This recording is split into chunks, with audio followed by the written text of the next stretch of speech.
Okay, motion chapter हम लोग start कर रहे हैं। मोशन चैप्टर में सबसे पहला टॉपिक देखेंगे हम लोग फिजिकल क्वांटिटी। ठीक है, ये स्टार्टिंग में मैं इसलिए बता दे रहा हूँ कि जब भी जितने भी टॉपिक्स इसमें पढ़ोगे सब में पूछ लिया जाता है कि कौन सी क्वांटिटी है, तो उसमें आपको बताना पड़ता है। तो पहले स्टार्टिंग में इसको समझ लेते हैं ताकि आगे जाके आपको प्रॉब्लम ना हो। हाँ, अब देखना, अरे यार देखो, तुम लोग उसको डिस्टर्ब मत किया करो, वो बहुत अच्छा बच्चा है, मुझे बहुत अच्छा लगता है कि वो मतलब पूरे ध्यान दे करके पढ़ता है, मतलब कंसंट्रेट रहता है। जब भी एक्सप्लेन किया जाता है तो बहुत ही ध्यान दे के पढ़ता है और इसकी वजह से उसका परफॉर्मेंस भी अच्छा होता है। तुम लोग सीखना चाहिए उससे कि तुम क्यों, कैसे उसका परफॉर्मेंस अच्छा होता है, कैसे वो मेहनत करता है। हाँ, तो देखो उसके पे तुम लोग उसको डिस्टर्ब करते हो, तुमको कुछ बोलता नहीं है, तो उस पर 2 लाइन मैं तुमको सुना देता हूँ उसके तरफ से, उसके बिहाफ पे मैं 2 लाइन तुमको सुना देता हूँ। ठीक है, लहरों को शांत देखकर ये मत समझना कि समंदर में रवानी नहीं है। लहरों को शांत देखकर ये मत समझना कि समंदर में रवानी नहीं है। जब भी उठेंगे तो तूफान बन के उठेंगे। हाँ, अब देखना यहाँ पे हम लोग इसको समझ लेते हैं, physical quantity. Okay, physical quantity में सबसे पहले हम समझेंगे फिजिकल क्वांटिटी होता क्या है। तो कोई भी क्वांटिटी जिसको हम मेजर कर सकते हैं, कोई भी क्वांटिटी जिसको हम मेजर कर सकते हैं उसको बोलते हैं physical quantity. Any quantity which can be measured is called physical quantity. 2 type का होता है। ओके, फिजिकल क्वांटिटी 2 टाइप के होते हैं। फिजिकल क्वांटिटी में क्या क्या आएगा, तो जैसे डिस्टेंस को हम लोग मेजर करते हैं, डिस्टेंस को मेजर कर लेते हैं, लेंथ को मेजर कर लेते हैं, वेट, मास, किलोग्राम, मतलब किलोग्राम में मेजर करते हैं, फोर्स, एक्सेलरेशन, वेलोसिटी, तो इन सबको मेजर कर पाते हैं। तो ये सब क्या होते हैं, फिजिकल क्वांटिटी होते हैं। अब कौन सी क्वांटिटी को आप मेजर नहीं कर सकते, तो जैसे लव को मेजर नहीं कर सकते कितना, ठीक है, हेट नहीं मेजर कर सकते, तो वो जो है फिजिकल क्वांटिटी नहीं होगा। जिसको हम मेजर कर सकते हैं वही फिजिकल क्वांटिटी होगा। ओके, फिजिकल क्वांटिटी 2 टाइप्स का होता है, scalar quantity and vector quantity. तो इसको स्केलर और वेक्टर क्वांटिटी को समझने से पहले हम लोग थोड़ा सा स्केलर और वेक्टर क्वांटिटी को समझने से पहले हम लोग कुछ एग्जाम्पल देखेंगे। ओके, स्केलर और वेक्टर क्वांटिटी को समझने से पहले हम लोग कुछ एग्जाम्पल देख लेते हैं। देखना यहाँ पे ये कार का लेंथ बताया गया है। कार का लेंथ यहाँ पे आपको कितना दिख रहा है, कार का लेंथ 4.5 मीटर दिख रहा है। तो अब यहाँ पे देखना, इसमें 2 चीज, एक यहाँ पे आपको दिख रहा है लेंथ, ओके, लेंथ, दूसरी तरफ यहाँ पे 4.5 मीटर। तो हम इसके बारे में बात करते हैं। लेंथ जो है एक फिजिकल क्वांटिटी है जिसको हम मेजर करते हैं। लेंथ जो है एक फिजिकल क्वांटिटी है जिसको हम लोग मेजर करते हैं। और 4.5 मीटर, 4.5 मीटर में मीटर यूनिट है लेंथ का, और 4.5 क्वांटिटी बता रहा है कितना। तो जो क्वांटिटी होता है उसको बोलते हैं हम लोग मैग्नीट्यूड। ओके, क्वांटिटी को हम बोलते हैं हम लोग मैग्नीट्यूड। ओके, तो लेंथ ऑफ कार 4.5 मीटर है, इसमें 4.5 मैग्नीट्यूड है और मीटर इसका यूनिट है। ओके, और वैसे देखना यहाँ पे गोल्ड का मास, यहाँ पे मास ऑफ गोल्ड बार दिया है 1 किलोग्राम। अब इसमें मास इसमें क्या है, मास इसमें फिजिकल क्वांटिटी है। मास जो है ये फिजिकल क्वांटिटी है क्योंकि मास को हम लोग मेजर करते हैं।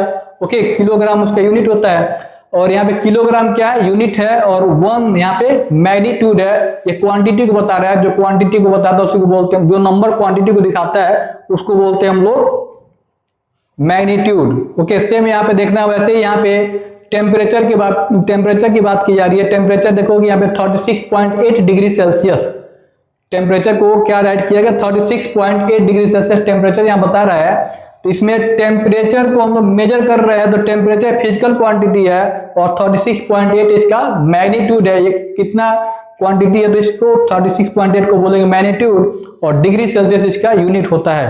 ओके, तो ऐसे हम लोग डिफाइन कर सकते हैं कि कोई भी फिजिकल क्वांटिटी जिसको एक्सप्रेस करने के लिए केवल मैग्नीट्यूड की जरूरत पड़ती है। ठीक है, कोई भी फिजिकल क्वांटिटी जिसको एक्सप्रेस करने के लिए केवल मैग्नीट्यूड की जरूरत पड़ती है उसको बोलते हैं हम लोग स्केलर क्वांटिटी। ओके, देखना यहाँ पे स्केलर क्वांटिटी में देखोगे आप लोग, physical quantity that has magnitude only, और physical quantity that has magnitude only, जिसमें केवल मैग्नीट्यूड रहेगा उसको बोलेंगे हम लोग स्केलर क्वांटिटी।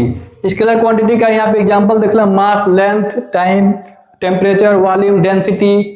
तो इसको स्केलर क्वांटिटी जितना जो भी होते हैं, तो उनमें कुछ क्वांटिटीज को मैं आपको बहुत ही एक छोटे से ट्रिक के साथ आपको लर्न करा दूंगा। ओके, और वो ट्रिक आपको मैं दिखा रहा हूँ। ओके, और आप उसे लर्न कर लोगे। देखो यहाँ पे आपको कुछ भी ज़्यादा करने की जरूरत नहीं पड़ेगी, सीधे सीधे देखना है। यहाँ पे देखो एक सेंटेंस बन गया यहाँ पे, density wasted PTM. Suppose that कहीं पे पीटीएम हो रहा है, स्कूल में पीटीएम हो रहा है और बहुत ज्यादा लोग आ गए, ठीक है, तो वो कह रहा है density wasted PTM, density wasted PTM. Okay, अब इसमें से मैं आपको बता दूंगा कि कौन कौन सा इसमें डब्ल्यू का क्या मतलब है, ए का क्या मतलब है। सीधे पता चल रहा है डेंसिटी स्केलर क्वांटिटी है।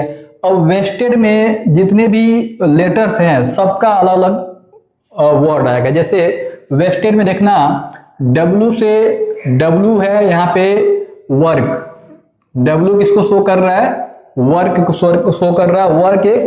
वर्क जो है एक स्केलर क्वांटिटी है। ए से एरिया, एरिया भी एक स्केलर क्वांटिटी है। ओके, एरिया भी एक स्केलर क्वांटिटी है। वैसे एस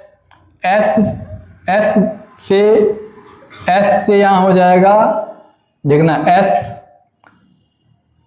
एस से हो जाएगा यहाँ पे स्पीड एक स्केलर क्वांटिटी है। ओके, स्पीड एक स्केलर क्वांटिटी है। फिर से देखना यहाँ पे टी, ये टी यहाँ पे टाइम को शो कर रहा है। टी इसमें टाइम भी स्केलर क्वांटिटी है, इसके लिए डायरेक्शन की जरूरत नहीं पड़ती है। ओके, ई देखते हैं हम लोग, ई किसको शो कर रहा है, तो ई जो है, ई से एनर्जी, ई हो जाएगा एनर्जी के लिए, ई एनर्जी, तो एनर्जी भी स्केलर क्वांटिटी है। और डी तो आपको पता ही है, डी डिस्टेंस होता है। डी आपको पता है, डी किसको शो कर रहा है, डिस्टेंस को शो कर रहा है। डी यहाँ पे किसको शो कर रहा है, डिस्टेंस, डी यहाँ पे डिस्टेंस को शो कर रहा है। ओके, तो डिस्टेंस भी स्केलर क्वांटिटी है, इसको रिप्रेजेंट करने के लिए हम लोगों को डायरेक्शन की जरूरत नहीं पड़ती। अब नेक्स्ट वन इस यहाँ देखना पीटीएम। पीटीएम में देखते हैं हम लोग, पीटीएम क्या शो कर रहा है, तो पीटीएम को मैं फिर से यहाँ पे राइट कर देता हूँ। देखना, पीटीएम को यहाँ पे फिर से राइट कर देता हूँ, पीटीएम को मैं यहाँ पे राइट कर देता हूँ। देखना यहाँ पे पी किसको रिप्रेजेंट कर रहा है, यहाँ पे पी पावर को रिप्रेजेंट कर रहा है, पी पावर को रिप्रेजेंट कर रहा है। पावर एक स्केलर क्वांटिटी होता है। टी टेम्परेचर को रिप्रेजेंट कर रहा है, टी टेम्परेचर को रिप्रेजेंट कर रहा है, टी यहाँ पे टेम्परेचर को रिप्रेजेंट कर रहा है। टेम्परेचर भी स्केलर क्वांटिटी है। ओके, फिर से देखते हैं हम लोग मास, एम यहाँ पे मास को शो कर रहा है, एम जो हो गया ये मास को शो कर रहा है। अब देखना है यहाँ पे इतने सारे फिजिकल क्वांटिटी जो मतलब स्केलर क्वांटिटी है, जिनको मैं आपको एक छोटे से ट्रिक से ये लर्न करा दिया। ओके, अब आप बस आपको इतने याद रखना है, डेंसिटी वेस्टेड पीटीएम, और फिर उसके बाद आपको पता चल जाएगा कौन कौन से स्केलर क्वांटिटी होते हैं। ठीक वैसे ही मैं आपको वेक्टर क्वांटिटी के लिए भी एक छोटा सा ट्रिक बताऊंगा। ओके, तो पहले तो आप लोग इसको नोट डाउन कर सकते हो। ओके, पहले आप चाहो तो इसको नोट डाउन कर सकते हो। ओके, फिर से मैं आता हूँ वेक्टर क्वांटिटी पे, वेक्टर क्वांटिटी के बारे में आपको बताऊंगा। ओके, अब देखना हम लोग आते हैं वेक्टर क्वांटिटी समझते हैं। वेक्टर क्वांटिटी क्या होता है, स्केलर क्वांटिटी मैंने आपको बता दिया था। अब यहाँ देखना वेक्टर क्वांटिटी, तो वेक्टर क्वांटिटी के लिए कुछ एग्जांपल देखते हैं। देखना यहाँ पे ये कैलिफोर्निया का ये पोजीशन है। ओके, कैलिफोर्निया का पोजीशन है, और यहाँ पे नॉर्थ कैरोलिना। अब यहाँ पे इसका पोजीशन जो शो किया जा रहा है, ये भी एक वेक्टर क्वांटिटी होता है, इसमें डायरेक्शन की जरूरत पड़ती है। जैसे यहाँ पे position of California from North Carolina is 3600 kilometre in west. अब कैरोलिना से ये वेस्ट में है, डायरेक्शन की जरूरत पड़ रही है यहाँ पे, तो इसको बोल, तो ये जो है होगा ये वेक्टर क्वांटिटी होगा, ये देखना। ओके, अब सेकंड नंबर देखना यहाँ पे, हाँ, वेक्टर क्वांटिटी के लिए क्या होता है, डायरेक्शन की जरूरत पड़ती है। मतलब ऐसे फिजिकल क्वांटिटी जिसको एक्सप्रेस करने के लिए डायरेक्शन की जरूरत पड़ती है, उसको बोलते हैं हम लोग वेक्टर क्वांटिटी। इसमें डायरेक्शन के साथ, मैग्नीट्यूड के साथ साथ डायरेक्शन भी शो किया जाता है। तो वेक्टर क्वांटिटी या physical quantity that has both magnitude and direction, इसमें डायरेक्शन और मैग्नीट्यूड दोनों रहता है। जैसे एग्जांपल में देखोगे यहाँ पे पोजीशन का तो मैंने दिखाया आपको, फिर से एक्सेलरेशन डिस्प्लेसमेंट के लिए डायरेक्शन की जरूरत पड़ती है, मोमेंटम हो गया, फोर्स वेलोसिटी, फोर्स आप अप्लाई कर रहे हो, किस डायरेक्शन में फोर्स अप्लाई कर रहे हो। वेट की बात करें हम लोग तो जैसा स्केलर क्वांटिटी के लिए मैंने आपको ट्रिक बताया था, वैसे ही आप लोग वेक्टर क्वांटिटी के लिए एक ट्रिक बता देता हूं, इससे आप लोग वेक्टर क्वांटिटी कौन कौन से होते हैं वो आप याद रख पाओगे। जैसे देखना यहाँ पे मैड फोर्स वेव, ये लाइन आपको याद रखना है इसमें, जिसमें एम मोमेंटम को शो कर रहा है, एम फॉर मोमेंटम, और ए एक्सेलरेशन को, डी डिस्प्लेसमेंट, और फोर्स एक फोर्स वेक्टर क्वांटिटी होता ही है। ये जितने सब के सब वेक्टर क्वांटिटी होते हैं। वेव में इसमें ए का कोई मतलब डब्ल्यू यहाँ पे वेट को शो कर रहा है, और वीई वेलोसिटी को शो कर रहा है। ये हो गए वेक्टर क्वांटिटी, ठीक है। तो इस ट्रिक से आप वेक्टर क्वांटिटी को याद रख पाओगे। ओके, एक बार फिर से बता देता हूं। जैसे देखना, एम इसमें मोमेंटम को शो कर रहा है, मैड में एम मोमेंटम को शो कर रहा है, ए एक्सेलरेशन को शो कर रहा है, डिस्प्लेसमेंट डी डिस्प्लेसमेंट को शो कर रहा है, फोर्स एक वेक्टर क्वांटिटी होता है, इसके लिए डायरेक्शन की जरूरत पड़ती है। वेव में देखोगे तो ये वेट डब्ल्यू इसमें वेट को शो कर रहा है, और वीई वेलोसिटी को शो कर रहा है। ओके, सेम ऐसे मैंने आपको स्केलर क्वांटिटी के लिए भी ट्रिक बताया था। ओके, तो ऐसे जैसे आपको मतलब छोटे छोटे ट्रिक मिलते रहते हैं बीच बीच में, जैसे जैसे मैं पढ़ाते रहता हूँ, तो जैसे क्लासेस चलती रहती हैं, तो बीच बीच में जब भी टॉपिक्स आते हैं तो उनके अकॉर्डिंग आपको छोटे छोटे ट्रिक्स मिलते रहते हैं, जिससे आप उस टॉपिक से रिलेटेड जो भी चीज़ें हैं उसको अच्छे से याद रख पाओगे। ओके,